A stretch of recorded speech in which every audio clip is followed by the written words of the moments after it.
గత కొన్ని రోజులుగా మంచు విష్ణు మంచు మనోజ్ మధ్య గొడవలు జరుగుతున్నాయి. అవి కాస్త రోజు రోజుకు ముదురుతున్నాయి. ఎన్నడూ లేని విధంగా కుటుంబ కలహాలు రోడ్డెక్కాయి. అయితే ఇప్పుడు అనూహ్యంగా మోహన్ బాబు మంచు మనోజ్ మధ్య గొడవలు అందరినీ ఆశ్చర్యానికి గురిచేస్తున్నాయి. ఒకవైపు మంచు విష్ణు దుబాయ్లో ఉండగా ఇక్కడ మోహన్ బాబు మనోజ్ మధ్య గొడవ జరుగుతుంది.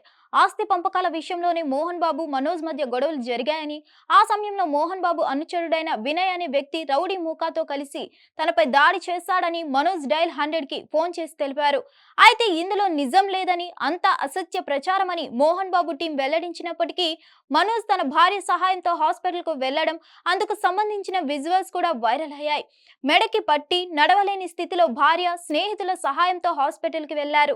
అనంతరం పహాడీ షరీఫ్ పోలీస్ స్టేషన్లో తన కుటుంబ సభ్యులపై కాకుండా తనను గుర్తు తెలియని 10 మంది వ్యక్తులు దాడి చేశారని పోలీస్ కంప్లైంట్ ఇచ్చారు మంచు మనోజ్.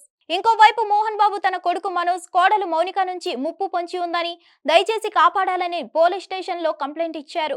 ఇదిలా ఉండగా మరోవైపు మంచు విష్ణు దుబాయ్ నుంచి ఇంటికి వచ్చిన విషయం తెలిసిందే. ఈ క్రమంలోనే మోహన్ బాబు ఇంటి వద్ద మంచు మనోజ్ కి సంబంధించి 30 మంది బౌన్సర్లు, మంచు విష్ణుకి సంబంధించి 40 మంది బౌన్సర్లు చేరుకున్నారు.